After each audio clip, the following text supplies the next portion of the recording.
القصص القصيرة سواء للأطفال أو المخصصة للكبار أيضا مفيدة جدا لتقوية مفرداتك ولزرع نوع من الخيال عند الطفل. فأنت هنا مثلا عندك 365 قصة، الطفل والكبير يستفيد من المفردات المتنوعة اللي موجودة في هذه القصص. طبعا هذا نموذج، كثير من عندها موجود في المتنبي. حخلي رابط لمكاتب تبيع هاي النوعية مالت القصص. الجميل في هذه القصص أنه مقتضبة وقصيرة وتنمي الخيال والمفردات عند الطفل والتساؤل. فإذا أنت حاب تبدي مشوارك مع تعلم اللغة الإنجليزية فلا تتردد أنه تقتني هذه، تكون عندك حصيل مفردات أساسية حتى يمكنك من قراءة القصص الخاصة بالبالغين. هذه القصة بالتحديد أو هذه المجموعة من القصص كثير من المفردات الشائعة اللي موجودة في اللغة الإنجليزية موجودة هنا، فهاي راح تخلي عندك الإمكانية على تعلم الكلمات، تعلم المفردات، تعلم المصطلحات الشائعة في اللغة الإنجليزية.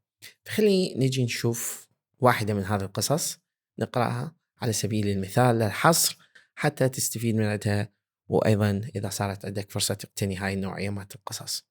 وأيضا مجموعة اسمها bedtime stories، شوي تكون أطول، يكون القصة تقريبا 5 minutes. فخلينا نجي نشوف واحدة من هذه القصص على التعيين. أنا اختارتها قصة اسمها The Farmer's Sweet Potatoes. Once there lived a farmer who grew sweet potatoes on his farm, but no matter what he did, his sweet potatoes were not sweet enough. كلمة sweet أنها شيء حلو. One day, يوما ما, his wife said, "Why don't you pray to the nature fairies?" طبعا كلمة pray معناها يصلي. Why don't you pray؟ لماذا لا تصلي؟ لاحظ هنا طريقة طرح السؤال، المضارع البسيط. Why don't you pray؟ why زائد don't you pray. They will surely help you. They will surely help you.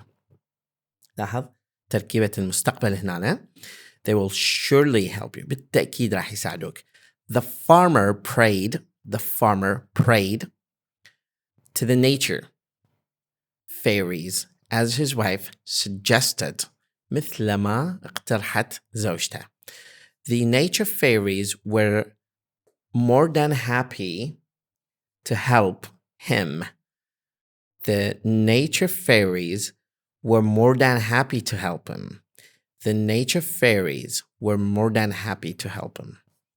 They waved their magic wands. طبعا هنا magic wand العصا السحرية تستخدم أيضا في السياسة. مثلا هذا الرئيس ما عنده magic wand، ما عنده العصا السحرية magic wand. And the sweet potatoes plants started shining. Now plants معناها النباتات. Sweet potato plants نباتات البطاطا الحلوة. Started shining. After a week, بعد مرور أسبوع, when the farmer tasted the sweet potatoes, they were delicious. طبعا هنا tasted معناها تذوق. Sweet potatoes, they were delicious. They were delicious.